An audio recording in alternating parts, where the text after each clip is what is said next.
স্বামীটাকে পাগল করতে হবে। কেমন করে পাগল করতে হবে বুদ্ধি নাই।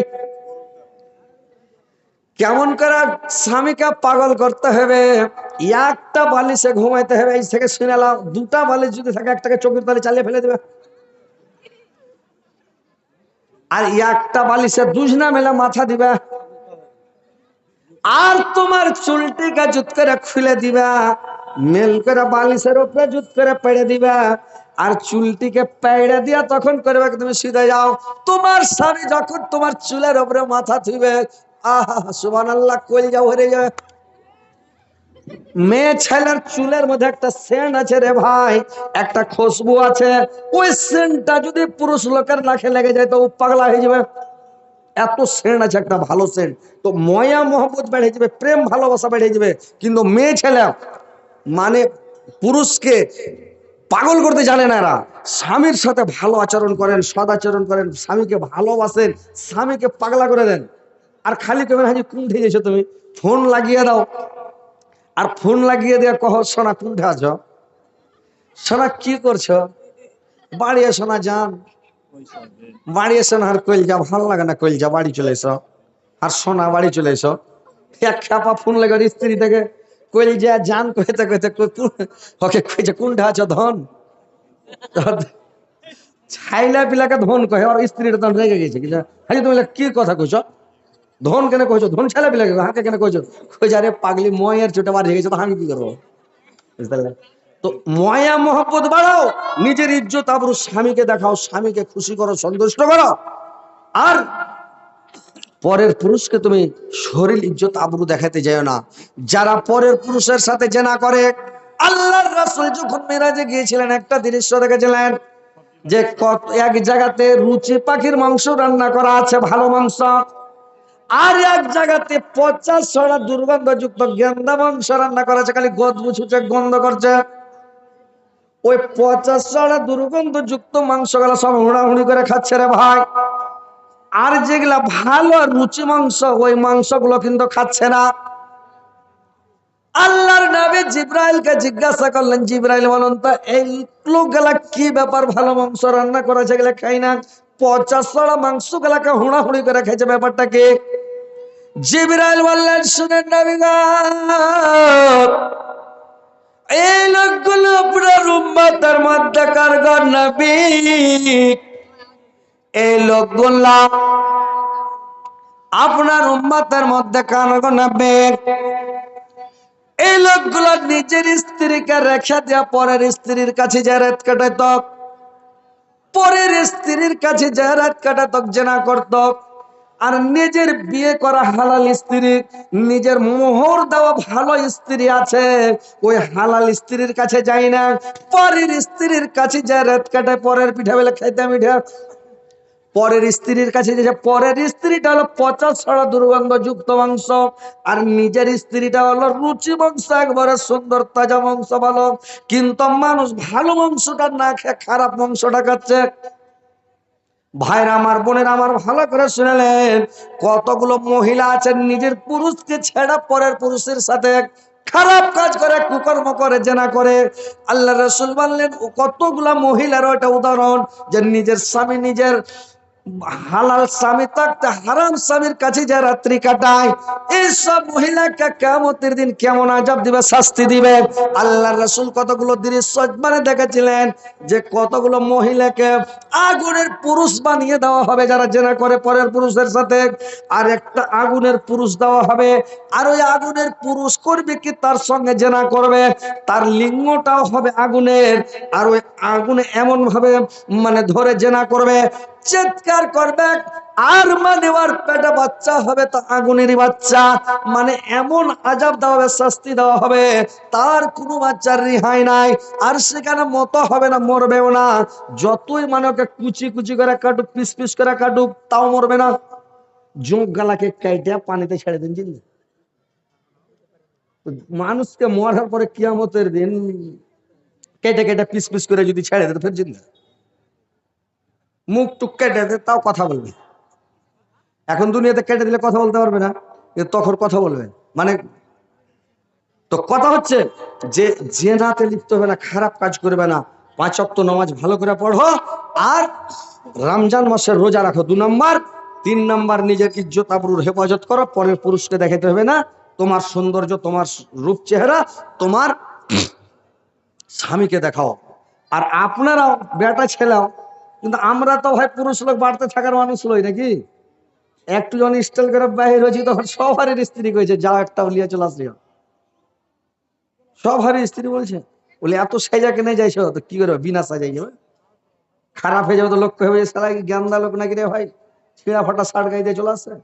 আর একটু হ্যান্ড ঢাকারে সাজাই যাবে তো কয়েছে দেখো কাকে ভুলাইতে দিয়েছে নাকি, নাকি মানে একটু সাইজা গেলে হয়েছে ভুলাই দিয়েছে। আর যদি সাইজা না যাবেন তো লোক কহিবে এই কেটা ফের লাইট মারছে রে চোখটা ছানা ছানা করার লেগে, এই ছাপা লাইট মারিও না চোখে,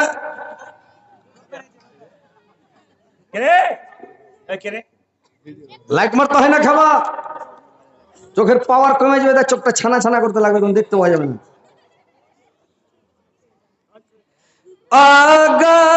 দয়ার না জান অগসরওয়ার মদিনা,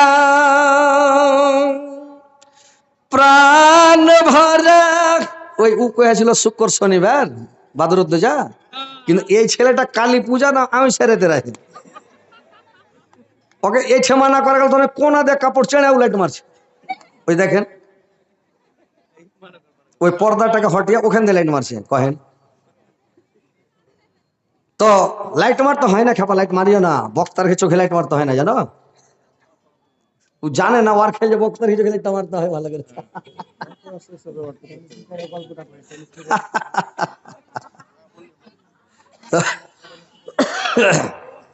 আজকাল মানুষ ভাই সবাই চাইছে একটু হাসি খুশি আনন্দ মস্তি চাইছে সবাই, আর যখন একটু মস্তি দেওয়া যাচ্ছে হাসি খুশি একটু তেল নুন মাখিয়া দাম 12,000 মতন করে আওয়াজ করা যাচ্ছে কিনা, তো পাবলিক খুব খুশি হয়েছে। কিন্তু কিছু পাবলিক আছে দুনিয়াতে মানে অর্ঘে মানে পাছা জ্বলছে, সূরজমুখী মরিচ যেমন দিয়ে দেয় তো পাছা জ্বলে, মানে ওরা সহ্য করতে পারে না, ও নিজের হুঁশ করে না যে ও ওকে কালী পূজার রাতে জন্মালছে না আমাবস্যার রাতে জন্মালছে না, ও মানে এই যে কমেন্ট গালা দেখবেন যেগুলা কমেন্ট করে লোক, তো কমেন্ট করা লোক গালাকে দেখবেন যে ওই লোক গালার চেহারাটা দেখে একটা লোকের চেহারা ঠিক আছে, একটা লোক যারা ভালো মানুষ ওরা কমেন্ট করবে কোনোদিন, দিনদার লোক পরহেজগার ভালো আলেম ওরা কোনোদিন কমেন্ট করেছে দেখেছেন? করলে ভালো করবে না তো করবে না, করবেই না, আর করলে ভালো করবে মাশাআল্লাহ আলহামদুলিল্লাহ খুব ভালো সুন্দর ভালো কথা বলবে। আর যারা খারাপ কমেন্ট করে, তো এই যে কালী পূজার রাতে বাচ্চা জন্মাটা নিষেধ, আমাবস্যার রাতে নিষেধ, ছেলে পিলে এই যে মানে হাইজ বলে বা মাসিক বলে, এই মাসিকের অবস্থাতে স্ত্রীর সাথে সহবাস করাটা হারাম, ওই সময় যেতে হয় না, ওই সময় আল্লাহ রাসূল একদম হারাম করেছে, 2 দিন 3 দিন জয় দিন আর মানে ওই যে অপবিত্র থাকে হাইজ অবস্থাতে স্ত্রীর কাছে যেতেই হবে না, সহবাস করতে হবে না। কিন্তু যদি ওই যে চলে যায় কতগুলা নাদান পুরুষ আছে চলে যাবে, তখন ওই কমেন্ট করা লোকগুলা জন্মে, নাপাক অবস্থাতেও গেলে জন্মে, ও কোনোদিন ভালো হবে না, আর জিন্দেগিতেও ভালো হবে না, ওই কমেন্ট করবেই। কমেন্টে দেখবেন একটা লোক চশমা চোখেতে থাকছে, আর পাশা দিকে লাল এখানটা রাজধানীর ট্রেন আছে, দেখবেন কমেন্টে রাজধানী ট্রেন পাশা দিকে আছে, লোকটা চশমা চোখেতে বসে আছে, তো ও ভালো জিন্দগিতে কমেন্ট করলে না, আর ও ওয়াজটা ছাড়া হয়নি মানে ছেড়ে ক্লিক করে আমি দুবারা চেক করছি তো আর কমেন্ট করা গেছে, তার মানে ও হা করে দেখা আছে কখনই মানে ভিডিও ছাড়ছে। এগুলা কত বড় গুণ, একটা লোককে গ্যাল দেওয়া, একটা লোককে খারাপ বলা, একটা লোককে মন্দ বলা, একটা লোকের বদনাম করা, এটা নাকি সারা জীবনের ইবাদত তো তোমার চলে যাবে, শেষ হয়ে যাবে, মাইনাস হয়ে যাবে, পরের খাতায় ঢুকে যাবে, লোককে তুমি খারাপ বলো গ্যাল দাও, লোককে মন্দ বলো চলে যাবে, কিন্তু ওরা শুধরিবে না, ওই যে ওই অবস্থাতে জন্মেছে ওর বাপের ভুল, ছেলের ভুল নয় ওটা নাকি। আর একটা নিষেধ আছে কখন, নেফাসের অবস্থা যখন বাচ্চা হয়, মেয়ে ছেলের বাচ্চা হওয়ার পরে যতদিন রক্তস্রাব বন্ধ না হয় অতদিন স্ত্রীর কাছে যাওয়াটা নিষেধ। আগে তো 30 দিন 40 দিন মানে 20 দিন 25 দিন ভালো হতো না, তার মানে ওষুধ ডাক্তারের ওষুধ ছিল না ওই যুগে। তখন কি করতো মানে মাসকে মাস, 1 মাস 1.5 মাস লেগে যেত ভালো হতে। আর এখন এই যে ডাক্তারের কাছে ওষুধ ইনজেকশন মেরে নিচ্ছে, 8 দিন 10 দিন 15 দিনে ভালো হচ্ছে, একদম কমপ্লিট, সব বন্ধ, ভালো হচ্ছে। কিন্তু ওই অবস্থাতে যাইতে নিষেধ, কিন্তু ওই অবস্থাতে যখন চলে যায় তখন ওই কমেন্ট করা ছেলেগুলো জন্মে। কি ঠিক না ভাই? ঠিক ঠিক না ভাই? ঠিক জোর করে কও না। ওই যারা কমেন্ট করছে দেখবেন ওর চেহারা গেলা কেমন, কমেন্টে চেক করবেন। আর আমার কমেন্ট গুলা চেক করবেন, আমার যেটা ভিডিও ছাড়বো কমেন্টে দেখবেন লোকগুলার চেহারা কেমন। যে ওইগুলা ওই অবস্থাতে, নাপাক অবস্থাতে, অপবিত্র অবস্থাতে জন্মে। কালী পূজার রাতে যদি ছেলে জন্মে ও ভালো জিন্দগিতে হবে না, ওই মানে শয়তান জন্মে। তো কথা হচ্ছে ভাই, জিন্দগিতে খারাপ কমেন্ট করবেন না, মানুষকে খারাপ বলতে যাবেন না ভাই, নিজেরই ক্ষতি রে ভাই। আপনি বড় বড় আলেমকে জিজ্ঞাসা করিয়েন, যেগুলা বড় বড় শেখ বুখারী মুসলিম পড়ায়, বড় বড় আলেমকে জিজ্ঞাসা করবেন একটা মানুষকে গেল দেওয়া, খারাপ বলা, নিন্দা করা, একটা মানুষকে মন্দ বলা, আপনার সারা জীবনে নেকি মাইনাস হয়ে চলে যাবে, খাতা শেষ হয়ে যাবে, ওর খাতায় ওর অ্যাকাউন্টে টাকা যে ঢুকে যাবে। কিন্তু মানুষ এইভাবে কমেন্ট মানে কমেন্ট করছে, বুঝতে পেরেছেন? তো কমেন্ট করে বড় লোক হবে না, কাহারুর গাঁড়া খুঁড়তে গেলে নিজের গাঁড়াতে নিজেই পড়বে। কমেন্ট করে কি হবে? কুত্তা ভুগতে रहेगा, হাতি চলতে रहेगा। সিংহ যখন চলে তো নিজের ধরন দিয়ে চলে, ডাহিন ভাই কোনোদিন তাকায় না। কুকুর সিংহর কাছে কোনোদিন ভিড়তে পারে না। হাতি যে চলে তো আপনার রাস্তা ধরে আপনার মানে আপনার মিজাজে হাতি চলে। কুকুর দূর থেকে ভুগবার কাছে যাবে না, যদি চলে যায় তো মারবে শট, তো বল মারা করে উড়ে কত দূরে যে কুকুর পড়বে কোনো ঠিক নাই। কমেন্ট করে কি করবে তোমরা? কমেন্ট করে লাভ আছে? আর নিজের নেকি মাইনাস করে হযরত আলীর খাতায় ঢুকেছে নাকি? তো কমেন্ট করে এই যে একটা, এই যে ওস্তাজিটা আপনার বিলাসপুরে পড়ছে, তো একদিন পূর্ণিয়া মোড়ে গাড়ি ধরেছে ওস্তাজিটা বিহিনগর। তুমি গাড়িতে বসছিলা কোনঠে? পূর্ণিয়া মোড়ে। তো গাড়িতে চড়ে আসছি, তো চিনছে আমাকে যে হযরত আলী বক্তা সাহেব। আর আমি ওকে চিনি না, বলছে আমি বিহিনগর মাদ্রাসা পড়ছিলাম নাকি। তো ই খেপা গাড়িতে চড়ে তো পাঞ্জারা পাঞ্জারে সিটে বসে সিটে চলে আসছি। তো এই গল্প করছে মাওলানা। আমি মাঝে মধ্যে গাজাল গেহে যদি ইয়াতে ইউটিউবে ছাড়ছি বা ফেসবুকে ছাড়ছি, তো কিছু ওই যেগুলা কালী পূজার রাতের ছেলে ওরা কমেন্ট করছে যে তোর চুলকানি উঠেছে নাকি। ও তো একটা ওস্তাজি মানুষ, একটা গাজাল গায়ে যদি ছাড়ে ফেসবুকে, তো ওকে কমেন্ট করছে যে তোর চুলকানি উঠেছে। ওর মনটাতে আফসোস হাক করেছে মাওলানা আমাকে এরকম কইছে। খাড়ে কেউ কইছে তুই পড়ার কালে পড়বি না, তুই এগুলা করে বেড়াবি। ভালো একটা কথা যদি লেখে যে দেখো এখানে এগুলা করিও না, ইউটিউব ফেসবুকের পাশে লাগিও না, তুমি লেখাপড়া করো, ইনশাল্লাহ আল্লাহ তোমাকে ভাইরাল করবে, ভাইরাল হবে, এরকম বললে সুনামনটা ভরে যাবে। কিন্তু ওকে কয়েছে যে তোমার কি চুলকানি উঠেছে, কয়েন তো এগুলা কথা লেগে বলে। তো কথা হচ্ছে ভাই, মানুষকে কোনোদিন গালি দিবেন না, খারাপ বলবেন না, কোনো মানুষের শেকায়ত করবেন না, দুর্নাম করবেন না, মুখের হেফাজত করবেন। এই মুখের লেগে, এই মুখে মিষ্টি খাই, এই মুখে ফের জুতাও খাই। এই মুখটাই সব মানে একটা এমনই জিনিস যে মুখটার মতন মিঠা পৃথিবীতে নাই, এই মুখের মতন তিতা পৃথিবীতে নাই, বুঝতে পেরেছেন? এই মুখটাই সব। তো ভাই মানুষের সাথে ভালো আচরণ করেন, সদাচরণ করে ভালোভাবে চলেন। দুনিয়া থেকে যখন যাবেন মস্তি করবেন, আহা হা, জান্নাতে যাবেন, একদম সুখ শান্তি ভোগ করবেন, আনন্দ ভোগ করবেন, মস্তি করবেন, সব সময় সুখে সুখ, আনন্দে আনন্দ, মস্তিতে মস্তি। আর যারা গুনাহগার ওরে খালি ঠাঠানার কুচলান, ঠাঠানার কুচলান চলবে। বলবে আল্লাহ একবার দুনিয়াতে পেটে দেখতো, আল্লাহ তোমার ইবাদত করতাম, এমন করে হিংসা করে ইবাদত করতাম, দুনিয়ার কাজকর্ম কিছু করতাম না, খালি তোমারই ইবাদত করতাম, নামাজ রোজা তাসবিহ জিকির আর কোরআন নিয়ে পড়ে থাকতাম। তা আল্লাহ দুনিয়াতে মানুষকে পেটে হয়েছে ভাই দোবারা? শুনেছেন? একটা লোক মরেছিল, একটা সাহাবী, তার নাম হচ্ছে আব্দুল্লাহ। তো লোকটা, ওর বেটার নাম হচ্ছে জাবের রাদিয়াল্লাহু তাআলা আনহু। তো আব্দুল্লাহ যখন মারা গেল, জিহাদে যখন মানে যুদ্ধে যে শহীদ হয়ে গেল, শহীদ হয়ে যাওয়ার পরে মানে ও জাবের খুব কাঁদছে। জাবের, আব্দুল্লাহর বেটা জাবের, ও সাহাবী রাদিয়াল্লাহু তাআলা আনহু। তো জাবের খুব কাঁদছে, আল্লাহ রাসূল দেখতে গেলেন। দেখতে যাওয়ার পরে বলে জাবের তুমি বলে খুব কাঁদছো? তো জাবের একবারে ফফি আরো জোরে জোরে কাঁদতে লাগলো। আল্লাহর রাসূলকে বললেন নবী গো, আমি এই জন্য কাঁদছি গো নবী, আমার বাবা আমার মাথার উপরে বাড়কা বোঝা চাপিয়া চলে গেছে নবী গো। যেদিন আমার বাবা জিহাদের জন্য তৈরি হয়, জিহাদ করতে যায়, যুদ্ধে যায়, সেদিন আমার বাবা আমাকে বলছে, রে বেটা জাবের, আমি তো যুদ্ধে যাচ্ছি রে বাবা, হয়তো আমি যুদ্ধ থেকে আর ফিরবো না রে বেটা। আমি বুঝতে পারছি আমি মনে হয় ফিরবো না। আমি যদি মরে যাই, শহীদ হয়ে যাই রে বেটা, আমার অনেক দেনা পাওনা আছে, ধার মাজন আছে, এইগুলো তুমি সহ্য করে দিও বাবা। তোমার উপর আমি আর একটা বোঝা চাপিয়ে যাচ্ছি বাবা। এরে জাবের, আমার 7টা বেটি আছে রে বেটা, তুমি আমার একমাত্র ছেলে, আমার একটাই বেটা তুমি জাবের। আমার 7টা বেটি আছে, তুমি বেটিটিকে হেলা হিয়ানত করিও না বাবা। আমার 7টা বেটির তুমি বিয়ে শাদী দিও বাবা, তাদের দিনা পাওনা যা আছে তুমি শোধ করে দিও, দান পুণ্য দিও বাবা। এইভাবে তাকে বলে দিয়ে ওসিয়ত করে যুদ্ধে গেল আব্দুল্লাহ। মানে যুদ্ধে গিয়ে শহীদ হয়ে গেল, মারা গেল। যখন যুদ্ধে শহীদ হয়ে গেল, যুদ্ধে মারা গেলেন, সবাই লাশ খুঁজছে, কে কোথায় লাশ খুঁজছে, দৌড়াদৌড়ি করছে, লাশ পাচ্ছে না।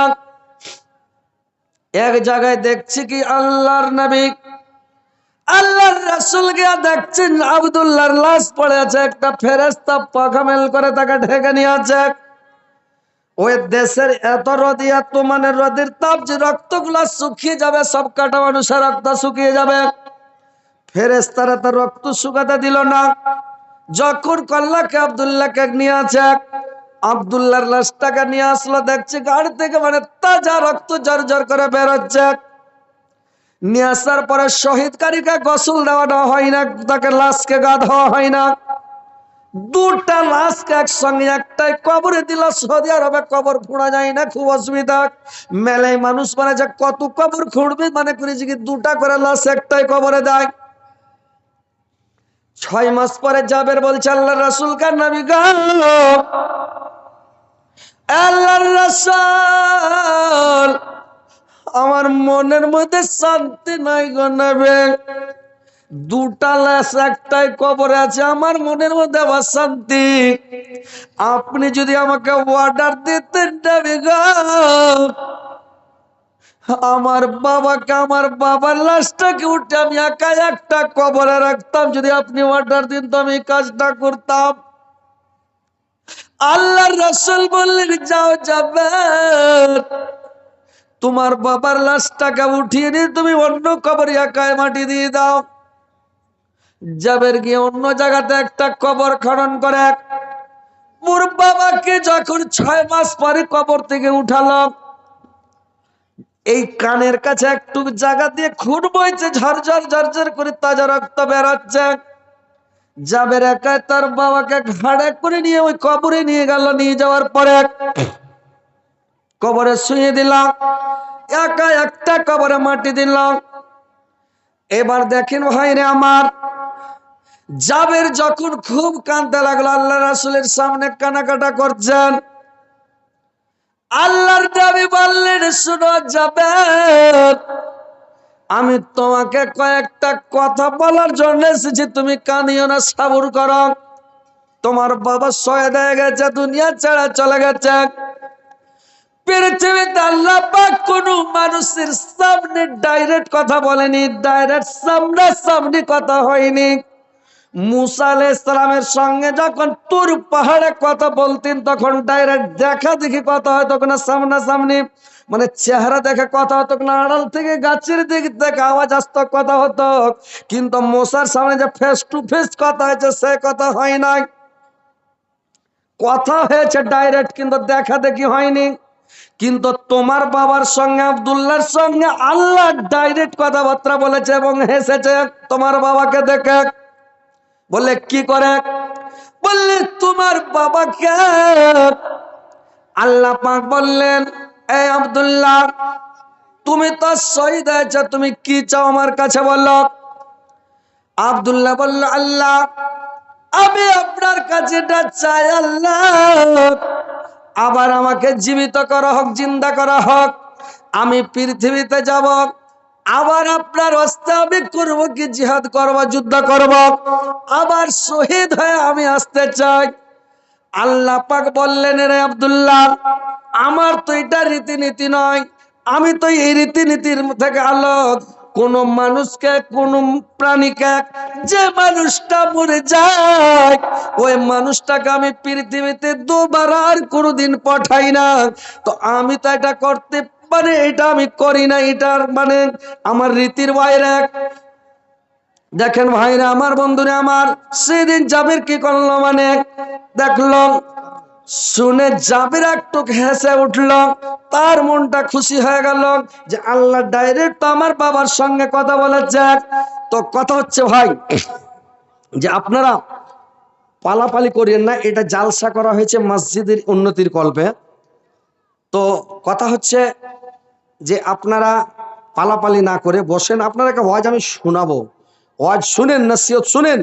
আপনাদের এখানে আমি 2 রাত্রি জীবনী করে গেছি, শেষ নবী মুহাম্মদ সাল্লাল্লাহু আলাইহি ওয়াসাল্লামের জীবনী করেছি, আপনারা জীবনী শুনেছেন। আজকে আপনাদেরকে আমি ওয়াজ নসিহত শোনাচ্ছি, কিয়ামত সম্পর্কে কথা বলছি, আবার এদিক ওদিক 2-4টা জীবনী হলো যে একরকম কাহিনী চলবে খালি।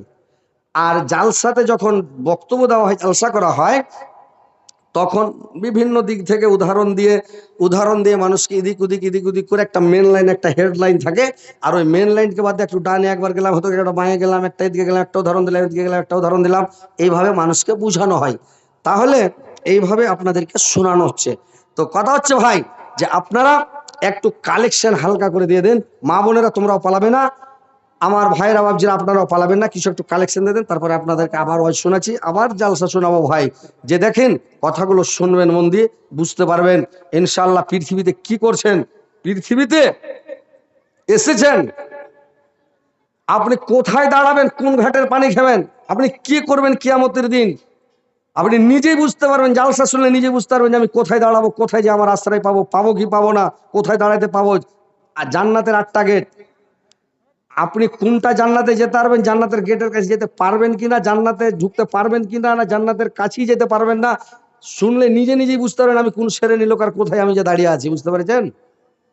তো কথা হচ্ছে যে একটু আসেন, একটু মন খুলে দেন ভাই, তাইলে ইনশাল্লাহ আপনাদের জন্য আমি দোয়া করে দেবো, আল্লাহ যেন আপনাদেরকে জান্নাতবাসী করেন। এই গ্রামে অনেক পয়সাওয়ালা লোক আছে, ভালো ভালো লোক আছে। তো এখানে হলো, নামগুলো একটু বললে ভালো হতো, একটু নামটা বলে দেন। রাইসুদ্দিন, হ্যাঁ, এভাবে একটু করে বলেন তো, তাহলে আমি একটু খালি এলান করছি। ও চার্লি এসছেন, আরে বাপরে, তো সাংঘাতিক ব্যাপার। আর যে কাপে চাল এসছেন খেতে খেতে সারা রাত হয়ে যাবে। আরে বাপরে, এ তো চাও সাংঘাতিক যে, ওই এক খেপা শাশুড়ির বাড়ি বেড়াতে চলে গেছে, আর শাশুড়ির বাড়ি যখন বেড়াতে গেছে, শাশুড়ি একবারে গরম আনাসা জামাইকে বানিয়ে আর কেটে গরম গরম টমকা বানিয়ে দিয়ে দেয়। এই জামাই খেপা জামাই, মানে শাশুড়ির বাড়ির আনহাসা পেয়ে যে একদম বাড়কা বাড়কা টমকা মুখে ভরতে,